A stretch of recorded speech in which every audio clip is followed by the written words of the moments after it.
Bapak, sebelumnya kami dari Iya. di sini kami mau mewawancarai Bapak tentang praktek kami, tugas kami mengenai jajanan tradisional. Kebetulan tugas kami di sini membuat jisuke. Mungkin sebelumnya perkenalan dulu Bapak. Saya? Iya.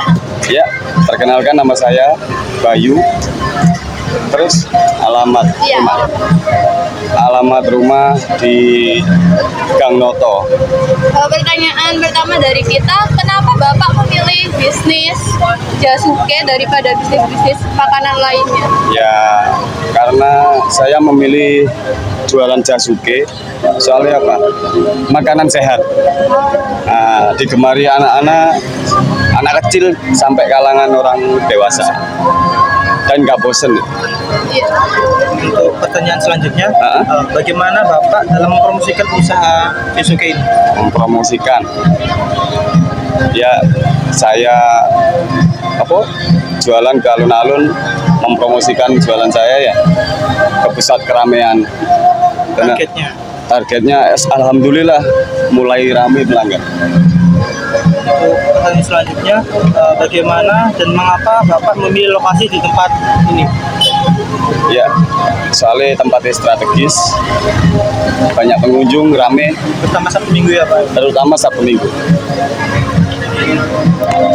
Selanjutnya, Iya. apakah ada nasihat yang akan Anda berikan bila ada orang lain yang akan membuka usaha yang sejenis? Ya, tak kasih nasihat, tapi yang privasi ya enggak.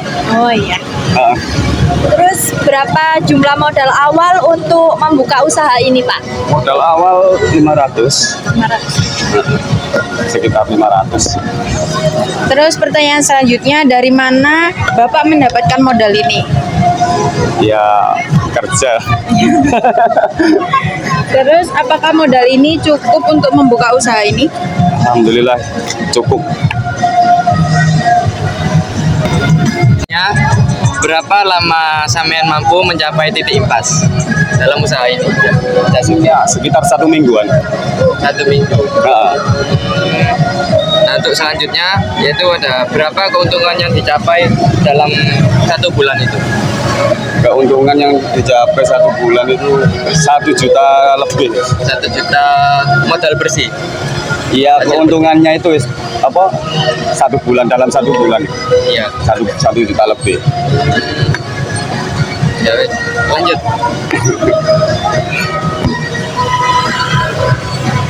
Pak, Ya. bagaimana perencanaan yang Anda buat sebelum membuka usaha ini? Perencanaan saya alhamdulillah sudah buka 2 cabang. Yang satu di Jalan Panjaitan. Tempatnya strategis, depannya KKM. Yang satunya di sini, jalan alun tiap hari. Selanjutnya, berapa lama Anda mengusung perencanaan sebelum meneruskan usaha ini? Menyusun perencanaan. Gimana maksudnya? Kayak berapa lama? Menyusun usaha. Iya, Menyusun usahanya kayak ancang-ancangnya gitu, Pak. Oh, tidak lama sih. Kayak terinspirasi dari apa gitu Ya, bukanya. awalnya lihat YouTube ya. Iya. Jasuke kok banyak rasa. Jadi saya coba banyak rasa. Oh, coba-coba. Berarti karena YouTube itu ya? Nah, Oh. Ya, ya. dan alhamdulillah mas rame mas. Alhamdulillah. Ayo.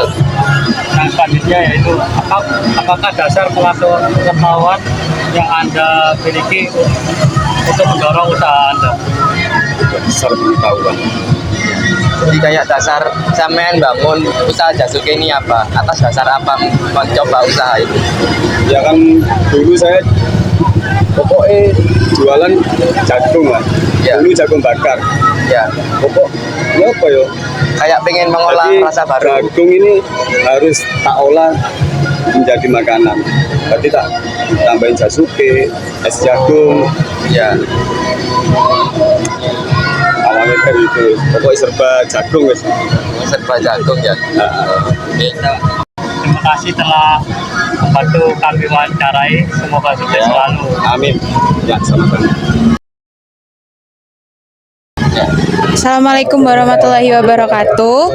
Sebelumnya di sini kami dari SMAN 1 Lumajang ingin mewawancarai Bapak untuk tugas kami PKWU. Sebelumnya perkenalkan, nama saya Rohmania Trisamia dan teman saya Yuni Syarah. Nah, di sini kita mau tanya-tanya sama Bapak. Yang pertama itu, mengapa Bapak masih memilih bisnis ini di bidang kuliner, khususnya minuman fungsional? Pertama kami memilih dari kuliner ini karena kuliner ini bisnis yang memang atau usaha memang yang tidak kenal musim, di mana termasuk kebutuhan primer atau kebutuhan pokok ya gitu. Sebuah usaha tersebut akan berpotensi di mana ketika menjawab sebuah kebutuhan, apalagi ini kebutuhan utama. Nah, kebutuhan tersebut akan ada nilai lebih atau value lebih ketika usaha tersebut ada plusnya di mana ketika ini menjadi solusi di mana orang ini haus mungkin ya gitu, karena memang kita ini keminuman, tapi bagaimana hausnya itu terpenuhi, setelah itu dia dapat sehatnya. Nah, itu kan bonus ya. Nah, sudah seger, enak, sehat pula. Nah, makanya kami memilih ke herbal. Kami termasuk sudah 1 tahun ini kami memilih produk herbal. Kenapa kami memilih produk herbal? Ya itu tadi, bagaimana kita menjawab sebuah solusi di mana orang ingin minuman segar tapi menyehatkan. Nah, terkadang kan orang ingin konsumsi atau terapi jamu nih, tapi kan identik kan kita jamu nih pahit gitu kan istilahnya. Kalau ini kan seger, enak, manis kayak gitu. Pertanyaan selanjutnya, bagaimana Anda dalam mempromosikan usaha ini? Mempromosikan ini kami ada yang melalui istilahnya online, baik itu secara pemanfaatan sosial media, setelah itu mungkin juga offline. Bagaimana kami juga dalam artian itu mempromosikan secara tradisional aja lah, gimana Mas Derman, seperti itu. Tentu promosian kami ini dengan berbagai promo-promo, trik-trik dan sebagainya. Selanjutnya, bagaimana dan mengapa Anda memilih lokasi di tempat ini? Sebuah usaha itu juga sebuah usaha yang bagus akan lebih bagus lagi ketika di lokasi yang tepat. Makanya di manapun kalau memang itu berpotensi lokasinya bagus, akan menopang atau menunjang dari usaha tersebut.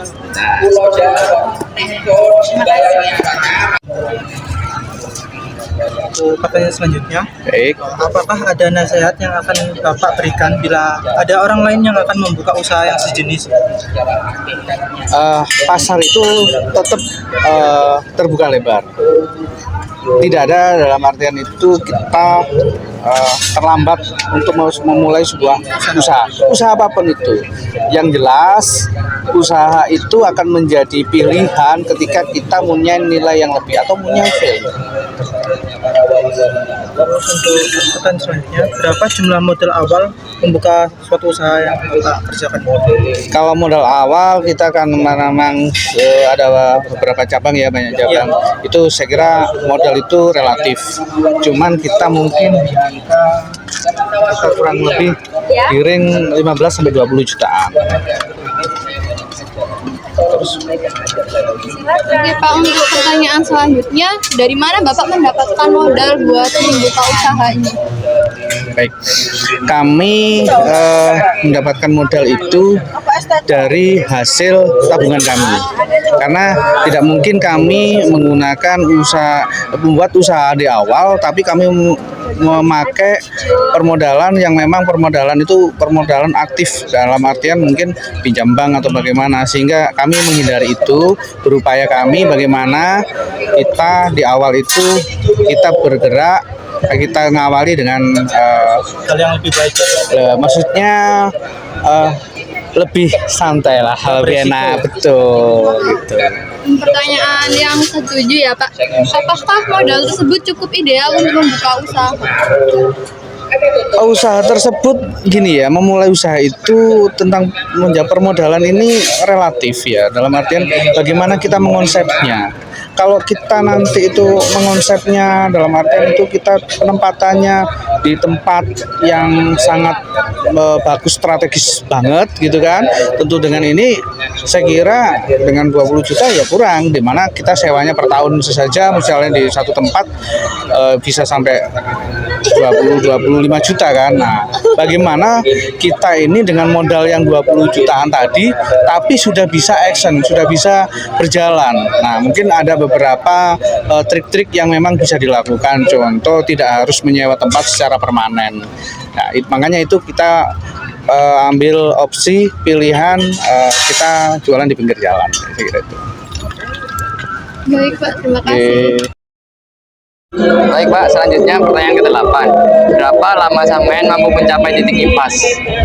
Kalau dalam sebuah usaha ada kuartal pertama itu per 3 bulan. Kuartal pertama itu 3 bulan itu titik sangat bagus ketika sebuah usaha tersebut sudah bisa mencapai titik impas atau BIP. Nah, kuartal kedua adalah kuartal menurut saya kuartal terakhir, di mana 6 bulan itu harus mencapai titik impas atau BP.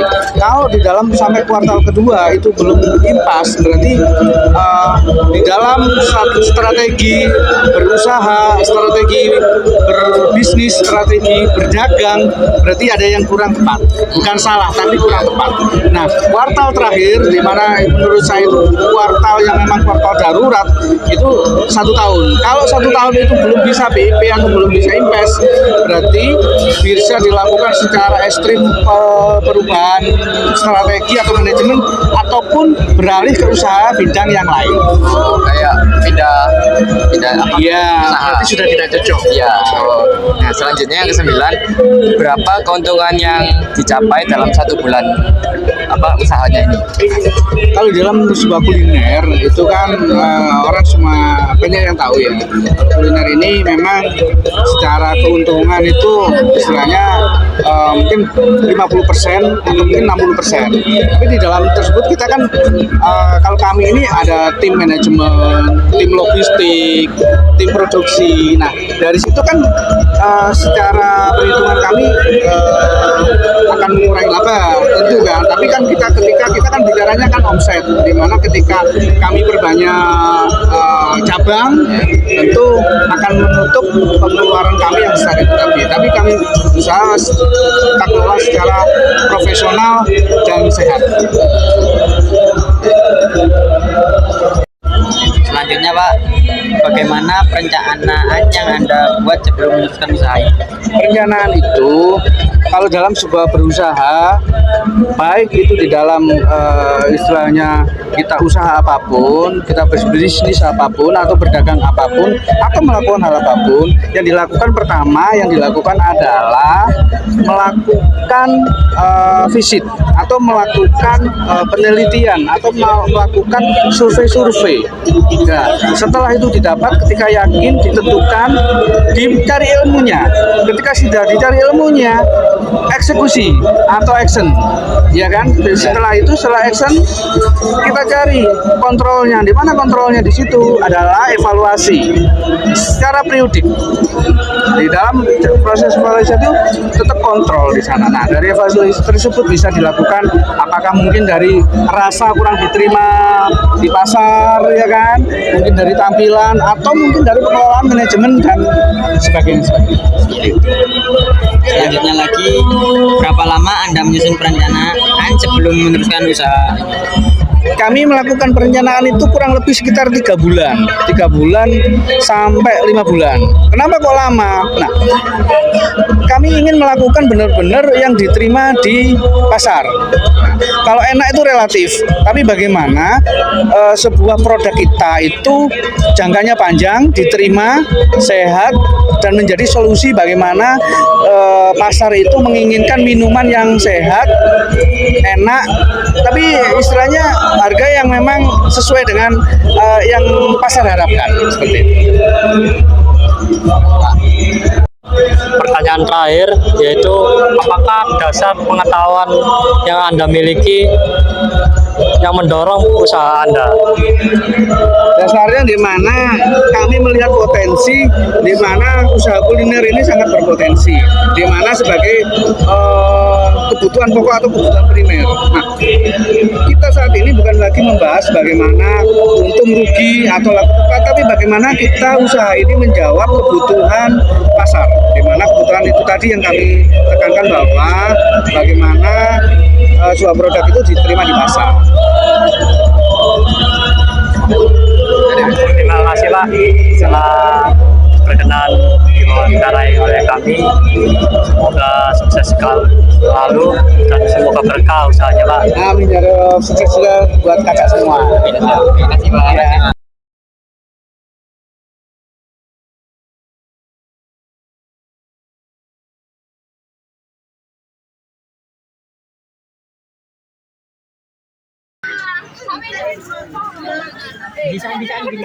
Jadi